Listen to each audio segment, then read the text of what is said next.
안녕하세요. 주식 분석가 달수입니다. 금일은 미국 증시와 한국 증시에 대해서 말씀드리겠습니다. 우선 제가 예상한 대로 상승하고 하락하고 다시 상승한다고 말씀드렸고요. 이 안에서 지금 단타로 먹을 게 많다고 말씀드렸죠. 제 예상대로 그대로 적정하고 있고요. 2008년 당시로 가보겠습니다. 시장이 쇼크가 오기 전에 어떤 증상이 있었는지 상승했고요. 그 다음에 폭락했고요. 이렇게 지금 올라가는 요 방향이 현재하고 똑같습니다. 그래서 많은 사람들이, 언론들이, 유튜버들이 지금 주식을 사야 된다고 외치기 시작하고 있고요. 시장이 갑자기 훈풍이 불어요. 그래서 처음에는 긴가 민가 하다가 어느 순간이 되면 사람들이 대다수가 이 주식시장을 믿기 시작하고요. 부동산 시장을 조금씩 믿기 시작하는 이런 분위기가 함께 나올 거예요. 그래서 이제 최근 들어서 이제 부동산을 매수하려고 하시는 분들이 많아졌다. 주식을 매수하려고 하시는 분들이 많아졌다. 쇼크가 오기 전에 나오는 전형적인 증상이죠. 여러분들이 단타를 하시기에 가장 유익한 시간이 될 거예요. 실제로 이 시기에 폭등을 했고요. 이 시기가 이제 2008년 상반기고요. 현재랑 굉장히 유사한 형태로 가고 있어요. 그래서 이전 시간부터 계속해서 말씀드리고 있고요. 그래서 이제 개인들이 매수하고 그 다음으로는 쇼크가 온다.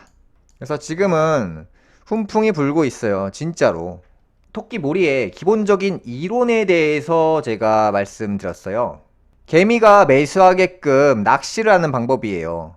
잘 보시면 제가 이제 일주일 전에 토끼몰이 현상이 나온다고 말씀드렸고요. 정확히 예상 적중하고 있죠. 상승 관련 뉴스가 도배가 되기 시작해요. 뭐 삼성전자가 8만원 간다, 7만원 간다 이런 뉴스들이죠. 그래서 이렇게 보시면 삼성전자 8만 전자 되나? 갑자기 훈풍이 불기 시작해요. 이게 무슨 일이죠?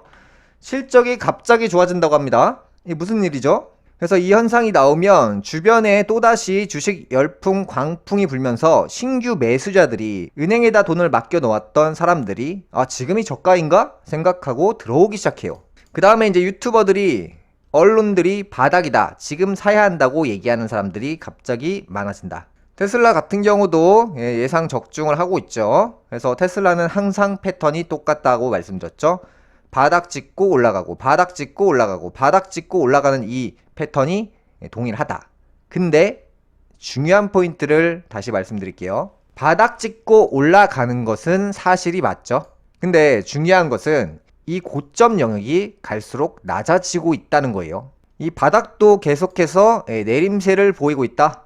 그러니까 이제 장기적인 관점으로 봤을 때는 100달러가 깨진다는 것이 맞는 것이고, 단기적으로 내가 이 안에서 지금은 상승 사이클이 맞다라고 말씀드릴 수 있어요. 바닥 찍고 정확하게 똑같은 패턴이죠. 경제 위기가 조금 있으면 올 예정인데 아직까지는 훈풍이 맞다. 토끼 몰이기 때문이다. 그래서 단기적으로 수익을 잘 창출하시면 되고요. 모든 만물이 2008년도로 가고 있다는 거. 인텔 같은 경우는 매출이 31% 감소했고요. SK 하이닉스 같은 경우는 38% 감소했어요. 이게 지금 무슨 의미인지 사람들이 모르는 것 같아요. 만약에 삼성전자가 매출이 50%가 하락해요. 과연 무슨 의미일까요? 이런 것들이. 마이크론의 매출이 46.9%. 매출이 반토막이 날아가요.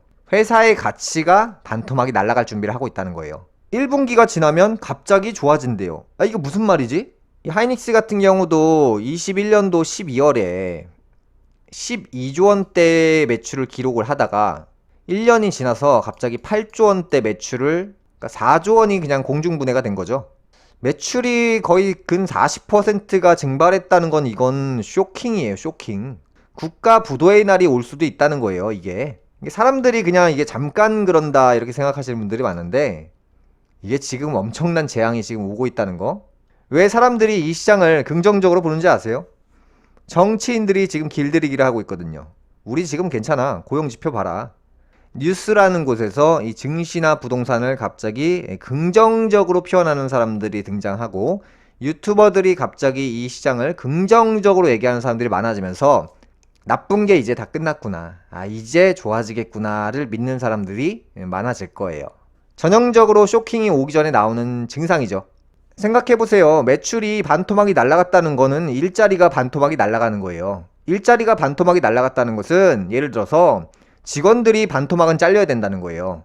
이런 데이터들이 지금 현재에서 미래로 가는 게 아니라 현재에서 과거로 간다는 거예요. 매출이 역성장을 한다는 거거든요. 매출이 반토막이 났다. 2010년도에 회사 상태로 가는구나. 2010년도에 직원 수로 가는구나. 그러면 정리해고를 하는 회사들이 매일매일 나오겠구나. 모든 관점이 대략 2010년도 인근으로 가는 거예요. 그냥 회사의 크기, 회사의 가치, 회사의 직원 수가, 회사의 매출이 과거로 돌아가는 거예요.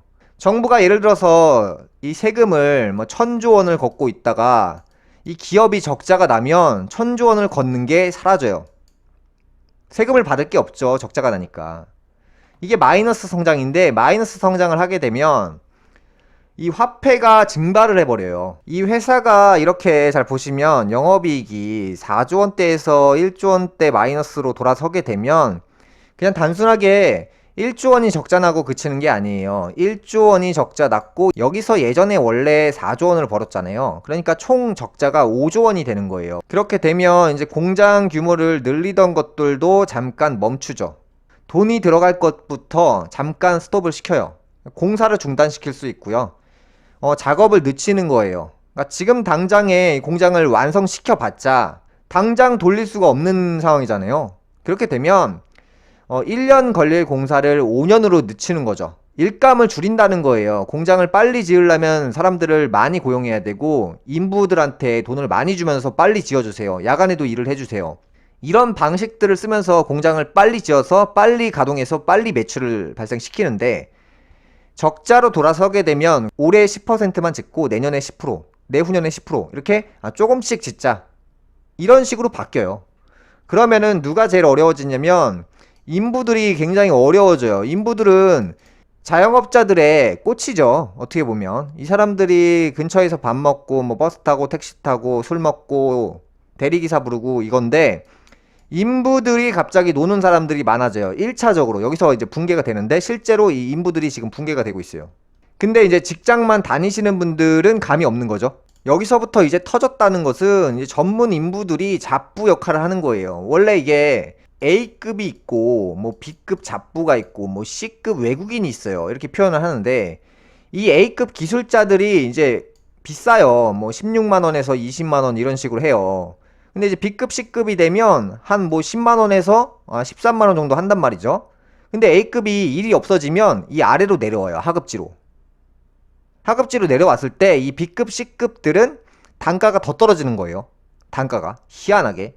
그러니까 위에 기술 좋은 놈들이 낮은 영역에 와서 청소를 하고 있으니까 전기 공사를 해야 될 사람들이 청소를 하는 거예요.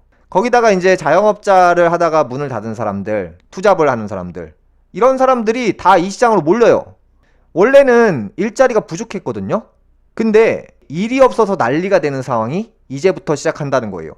그래서 이게 자고 일어나면 좋아진다라는 뉴스들이 있는데 몇 년 가는 거예요. 그러니까 지금보다 나빠졌으면 나빠졌지 좋아질 건 아예 없고요. 그 다음에는 이제 삼성전자 같은 경우도 삼성한테 이제 물건을 사는 라성이라는 기업이 있어요. 예를 들어서 22년도부터 이제 경기 침체기가 들어가면서 매출이 엄청 잘 나왔다는 얘기들을 보실 거예요. 현대자동차 같은 경우도 매출이 최대치다라는 얘기를 보신 적이 있죠. 현대차 같은 경우는 이제 주문을 21년도, 22년도에 받은 것들을 이제 출고를 했으니까 밀렸던 주문들이 출고가 되면서 매출이 사상 최고치를 달성한 건 사실이 맞고요. 근데 이제 지금부터 주문을 받을 게 없어지고 있어요. 사람들이 주문을 안 하고 있어요. 올해 밝혀지면 아마 시장에 쇼크가 한번 올 거예요. 와, 이렇게 난리가 났나? 삼성 같은 경우도 지금 매출이 300조 원대를 유지를 하고 있어요. 왠지 아세요? 얘네들이 이제 22년도에 제품이 안 팔리니까 원래는 만드는 족족 나가서 이제 거래처 라성에서 이 물건이 소비자한테 바로바로 팔렸거든요. 근데 지금은 어떠냐면 22년도부터 경기가 어려워지면서 삼성 공장 창고에 재고가 쌓이고 있어요. 재고가 쌓이면서 이 라성한테 물건을 주는데 라성도 야, 우리 물건 아직 안 팔렸어. 그만 줘. 우리 물건 그만 줘라고 얘기하지만 삼성에서는 반값에 줄게 가져가 라고 하면 라성에서 그 재고를 받습니다. 당장은. 근데 이게 경기 침체가 좋아질 기미가 안 보이는 과정에서 삼성은 공장을 계속 돌리고 있어요. 지금 반값에 막 던지고 하는 과정에서 반도체 가격이 막 반토막 나오고 그랬잖아요. 삼성이 갑자기 매출이 잘 나올 수 있냐, 이거를 지금 생각하는 사람들이 있는데 말도 안 되는 얘기죠. 반도체 가격이 50%나 하락했는데 이게 갑자기 잘 팔린다? 이거 무슨 말이지? 라는 생각을 해요. 그래서 지금 삼성이나 삼성 거래처나 창고에 물건이 그득히 쌓여 있는데 삼성은 공장을 더 돌리고 있어요. 그럼 어떻게 돼요? 그 다음에는 받아줄 사람이 없어요. 그러니까 지금까지는 만들어서 공장에 쌓아놨기 때문에 매출이 잘 나오는 것처럼 약간 포장이 가능했었는데, 이게 이제 거래처에서 이미 악성 재고를 떠안고 있는 상황이기 때문에 여기서 뭐 밀어내기를 더한다, 이건 안 된다는 거예요. 지금 상황이 굉장히 나쁜 상황이기 때문에. 그러나 단타들한테는 극호재다. 그러니까 이제 단타만 하시라고요. 장기 투자 생각하지 마시고 지금은 뭐 몇 년씩 들고 가고 지금 이 생각을 할 시기는 아니고요. 지금은 그냥 한 달 한 달 먹고 사는 마인드로 주식을 하시는 게 맞고요. 이렇게 보시면 지금 삼성전자가 100조 원대에서 200조 원, 300조 원 이런 식으로 15년 동안 대략 3배 성장했잖아요.